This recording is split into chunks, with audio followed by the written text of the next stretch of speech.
STV news, आवाज बुलंदियों तक। STV 24 news channel Uttar Pradesh के देवरिया जिले में मौजूद हूं। आपको बताते चलूं कि एक ऐसी महिला से मैं मुलाकात करवा रहा हूं कि जो अध्यापिका है और अध्यापिका के साथ उन्होंने बुक लिखना स्टार्ट किया है पूरे परिवार को देखते हुए। मैं उनसे परिचय करवा रहा हूं अपने चैनल के माध्यम से कि आज मैं उनसे बात कर रहा हूं, मिलवा रहा हूं कि इतनी नारी शक्ति में क्या दम है, कैसे इन्होंने सारा परिवार को देखते हुए और बुक लिखी है। मैं इनसे पहले परिचय बता रहा हूं। अपना परिचय में बहुत बहुत स्वागत है आपको मेरे चैनल में। आप बताइए अपना परिचय। नमस्कार, मेरा नाम अंजनी द्विवेदी, टाइटल मतलब द्विवेदी है मेरा, और काव्या मेरा लेखन का नाम मैंने रखा हुआ है। ये बताइए आपको मन में कैसे आया कि आपने, और भी अध्यापिका है जो अपने स्कूल से जाकर घर में रहकर टीचिंग करके जैसे सो जाते हैं, कार्य करते हैं और भी, लेकिन आपने कैसे अपने आपके मन में आया कि आपने बुक लिखना स्टार्ट किया, किताब लिखना स्टार्ट किया? आपके मन में क्या थी? लेखन में देखिए तो मेरा रुझान बचपन से ही था जी। और बचपन से ही मुझे लिखना अच्छा लगता था, लेकिन उस समय मैं इतनी गंभीरता से इसे नहीं मैंने लिया। लेकिन पिछले 4 या 5 वर्षों से लेखन में मेरा रुझान काफी सघन हुआ और धीरे धीरे लिखते लिखते कई सारी कविताएं जब मेरी इकट्ठी हो गई तो मैंने इसे पुस्तक संकलन का रूप दे दिया और मेरी पहली पुस्तक जो है मन के मोती प्रकाशित हुई 2021 में। मन की मोती को अगर आप देखेंगे, जो कि ये पुस्तक है मेरी, अगर आप इस पुस्तक को देखेंगे तो इसमें जो भी कविताएं आपको मिलेंगी वो कविताएं दर्शन से संबंधित हैं। ऐसी कविताएं जो कि जीवन के अर्थ को एक अलग ही रूप में प्रस्तुत करती हैं। आप अपने मन में क्या मथते हैं या जिंदगी आपके साथ कैसे खेल खेलती है, तो उस तरह से एक मंथन चलता रहता है और उसी मंथन की जो है अभिव्यक्ति पन्नों पर उतर आती है। तो यही मेरा लेखन है। देखिए, द्विवेदी जी का कहना है कि इन्होंने मन के मोती क्या लगाए हैं जो देश दुनिया देखे, लोग पढ़े, लेकिन मुझे तात्पर्य नहीं समझ में आ रहा है कि आप किस लिए ये लिखिए हैं। जैसे कोई नाम कमाना चाहता है, कोई सम्मान कमाना चाहता है, कोई रुपया पैसे के लिए भी लिखता है। आखिर में आपका मन में क्या है कि आप किस लिए लिखिए? देखिए, सबसे पहली चीज तो लेखन की है कि मुझे संतुष्टि मिलती है।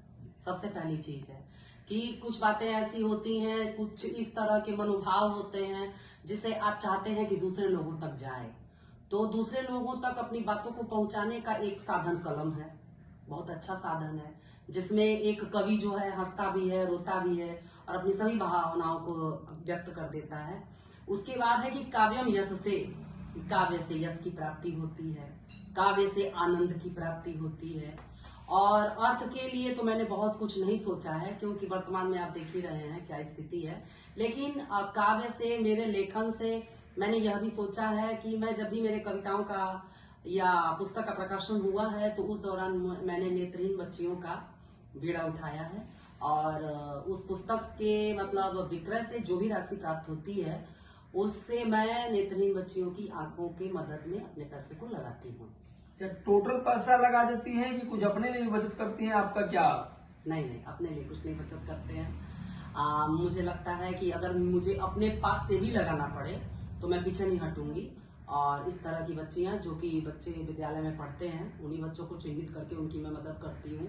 और मुझे लगता है कि यह जो जीवन है आपका, यह सिर्फ आपके लिए नहीं है, यह जीवन समाज के लिए है और यह हमारे बच्चों या हमारे परिवार तक ही सीमित नहीं रहना चाहिए। यह हमारा जीवन हमारे समाज तक जाना चाहिए। और मैं नहीं कह रही हूँ कि मैं किसी की प्रेरणा हूँ या प्रेरणा बन रही हूँ, बिल्कुल भी नहीं। मैं अपने हिस्से का सेवा कर रही हूँ और जो व्यक्ति जहाँ है उसी स्थान से वह अपनी सेवा अपनी मातृभूमि के लिए, अपने समाज के लिए कर सकता है। और कहा जाता है ना कि बिंदु बिंदु से सिंधु बना है, ठीक ऐसे ही बिंदु बिंदु से यदि प्रत्येक व्यक्ति स्वयं को साधता है, अपने कर्तव्य को साधता है, तो एक दिन सिंधु बनेगा और हमारा भारत चमत्कृत होगा ही। यही मेरी भावना रहती है। देखिए, इनका आपने अभी मेरे चैनल के माध्यम से देखे, इनका कहना है घमंड नाम का चीज नहीं है। इन्होंने कहा कि पैसा जो पाते हैं तो नेत्रहीन बच्चियों को लगाते हैं, बच्चों को लगाते हैं। क्या अभी तक ले किसी भी बच्चों को लगाए हैं? जी जी, एक बच्ची थी जो कि दुबौली में पढ़ती थी और उसका नाम था नेहा प्रजापति। तो उस समय मैं वहीं पे कार्यरत थी, तो मैंने देखा कि अक्सर उस लड़की को आंखों को नीचे नीचे वो कापियों में अपने देखा करती थी, बिल्कुल आंखें बंद सी रहती थी उसकी। बार बार मेरी नजर उधर जाती थी, वहीं से मेरी सेवा की शुरुआत हुई है। मेरी बार बार उधर ध्यान जाता था, तो मैंने सोचा कि मुझे इस बच्चे की मदद करनी चाहिए। और संयोग था कि उसी समय मैं मन के मोती भी लिख रही थी, तो मन के मोती भी मेरी आई और मैंने सोचा, मेरे दिमाग में आया कि मन के मोती के साथ साथ इस बच्ची को भी सामने हम लेकर आए। तो जिस दिन मन के मोती का लोकार्पण हुआ, उस दिन उस बच्ची को भी मैंने लाया और मैंने अपने विभाग में भी बताया कि ये बच्ची ऐसी है और इसे हमारे मदद की आवश्यकता है। तो उस दिन क्या हुआ कि हम लोगों ने पुस्तक की सेलिंग भी लगाई थी और मुझे लगता है कि 7,000 के आसपास कुछ पैसे भी मिले होंगे। उसके बाद उस बच्ची को मैंने यहाँ पे प्राइवेट हॉस्पिटल में दिखाया, आविदा में। तो आविदा में दिखाया तो वहाँ के जो डॉक्टर थे उन्होंने कहा, तो बहुत निराशाजनक बात उन्होंने कही कि बच्ची को तो मुझे नहीं लग रहा है कि कोई रास्ता है, ऐसी बच्ची, मतलब उन्होंने बहुत तकलीफ की बात कही। तो मैंने सोचा कि नहीं, इसे मैं आगे ले जाती हूँ और फिर उस बच्ची को मैंने मेडिकल कॉलेज गोरखपुर में दिखाया। वहाँ दिखाया तो वहाँ पर जो हेड थे राम कुमार सर थे, उन्होंने देखा और मुझसे पूछा कि आप एनजीओ से आई हैं? उनका नहीं सर, एनजीओ से नहीं आए हैं, ये विद्यालय की बच्ची है और बार बार मेरा ध्यान इसकी तरफ आता है, इसलिए मैं इसे लेकर आई हूँ। उन्होंने बच्ची का पूरा मतलब चेकअप किया और उसके बाद उन्होंने कहा कि हमारे पास कार्निया है और इस कार्निया की असली हकदारी बच्ची है। और उसके बाद मुझे 2-3 बार और जाना पड़ा, तो उस बच्ची की एक आंख की कार्निया लगी, कार्निया ट्रांसप्लांट हुआ और एक आंख उस बच्ची की बनी। देखिए, ऐसे महिला इस देश में बहुत कम है, लेकिन आपके देखकर बहुत लोगों को मन में ये लगेगा कि ये वो लोग भी सेवा करें। अभी इनके बगल में ही बैठे उनके पति, जो मैं इसे बात करूंगा कि आखिर में आपका अर्थिंग कैसे है, उन्होंने पैसा जो पा रहे हैं, जो मेहनत करके काम देखते हुए कर रहे हैं, वो सब नेत्रहीन में लगा रहे हैं। ये आपके विचार क्या है इससे, इसमें आपको क्या करना चाहिए? अपना परिचय बताइए। जी नमस्कार, मेरा नाम राजीव मिश्रा है, ये मेरी पत्नी है अनिल द्विवेदी जी। इनका जो है किताब लिखने का जो है बहुत शौक था और लिखती हैं और बहुत अच्छा लिखती हैं। ये मैं पूछने का मतलब है कि आप क्या करते हैं, आखिर में आप क्या करते हैं? मैं डिप्टी सिटीआई हूँ रेल में, एज ए टिकट चेकर। और इसमें आपका क्या करना है? जैसे इनकी जो मन की बात, मन की मोती है, और भी किताबें लिखी हैं, इससे जो अर्थिंग हो रहा है, जो अर्निंग हो रहा है, जो भी पैसे जो भी मिल रहा है, तो ये नेत्रहीन में लगा। आपकी सोच क्या है कि उससे क्या आपको क्या आप उसमें कभी सुविधा समझे हैं? ये हमसे बताई नेहा प्रजापति के बारे में, तो हमने कहा कि बहुत अच्छी बात है, आप उनको लेके आइए और चला जाएगा, दिखाया जाएगा। तो हम और ये साथ में गए थे, हम लोग दिखाए उसको गोरखपुर में।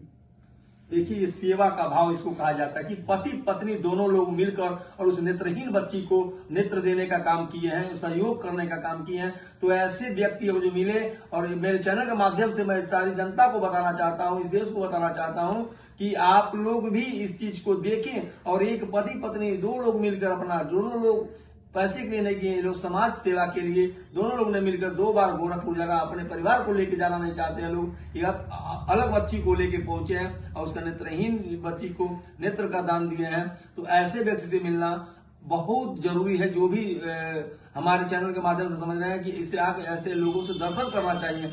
दूसरी किताब कौन सी है आपकी? पहली किताब तो मन की मोती है, दूसरी बता दीजिए। मेरी दूसरी पुस्तक श्री कृष्ण दर्शन है। और जैसा कि मुझे ये अक्सर प्रतीत होता था कि जब मैं लेखन में आ ही गई हूँ, और चूंकि मैं आनंद के लिए लिखती हूँ, स्पेशली यही है कि मुझे बहुत आनंद मिलता है। और तीसरी किताब? तीसरी पुस्तक मेरी है गंगा की वाणी, खंड काव्य है। और इस खंड काव्य के भी लोकार्पण में मेरे पास 2 बच्चियां हैं, और ये दोनों बच्चियां, एक बच्ची जो है एक आंख से मतलब नेत्रहीन है और एक बच्ची है तो उसकी आंख मतलब पलक खुल नहीं रही है। तो मुझे इन दोनों बच्चियों को दिखाना है और सीएमओ साहब से समय लेकर के पहले इनका जो चेकअप है मैं यहीं पर अपने हॉस्पिटल में करवाऊंगी। उसके बाद अगर आगे जाना पड़ेगा तो आगे भी जाऊंगी। चूंकि अभी पुस्तक सेलिंग मेरी नहीं हुई है, पुस्तक मेरी समझिए 2000 की बिकी ही है, लेकिन कोई बात नहीं, जो पैसे लगेंगे मैं अपने पास से लगाऊंगी और पूरा प्रयास करूंगी कि इनकी आंखें बन जाएं। अगर उसमें थोड़ी भी ज्योति की संभावना है तो आंखें बन जाए, यही मेरी इच्छा है। देखिए, नेत्रदान सबसे महादान होता है अभी अभी जो अध्यापिका के साथ होते हुए भी या उनके हस्बैंड भी दोनों लोग मिलकर सेवा भाव कर रहे हैं। और ऐसे लोग अगर अपने अपने कर्तव्य को पालन करना चालू कर दे और ऐसी सोच बना दे तो इस देश में नेत्रहीन कोई बच्ची रह ही नहीं पाएगी। जिसके भी थोड़ा सा भी रोशनी हो उसको रोशनी दिलाने का काम कर रहे हैं। ये बहुत कम लोग मिलते हैं। लेकिन मैं आपको बताते चलूं कि फिर अगले चैनल में अगले समय में आपको बात करूंगा। फिर इनसे जो दूसरी लड़की को बनवाने जा रहे हैं, फिर अगले बार आपको मिलेंगे। जय हिंद, जय भारत। देखिए, अभी इन्होंने एक कविता के बारे में भी बताया अध्यापिका जी ने कि टीचर जो मैं कविता भी कहती हूँ और कविता भी लिखती हूँ। तो मैं उनसे पूछ रहा हूँ कि एक कविता मुझे सुना दीजिए हमारे दर्शकों को जो हमारे चैनल के माध्यम से आपके कविता सुने। मैं आपको बताना चाहता हूँ। जी धन्यवाद मुझे यह अवसर देने के लिए कि मैं अपनी कविता प्रस्तुत कर सकूं। तो यह जो कविता है मेरी, इसका शीर्षक है जागरण। और यह कविता जैसे एक अनुभूति के रूप में स्वतः प्रकट हुई है मेरी, यह आपको लगेगा। और इसमें यह कविता जो है प्रस्तुत करती है कि किस प्रकार एक मन जो है सांसारिक वस्तुओं को या सांसारिक आकर्षण से स्वयं को विरत करके किस प्रकार वह अपने आप में स्थित हो जाता है, वही चीजें यहाँ प्रस्तुत होगा। देखिए, भव सिंधु के मोह पैमाने इनको मैंने तोड़ दिया, भव सिंधु के मोह पैमाने इनको मैंने तोड़ दिया, भ्रम की बहुत बड़ी थी गठरी बीच राह में छोड़ दिया।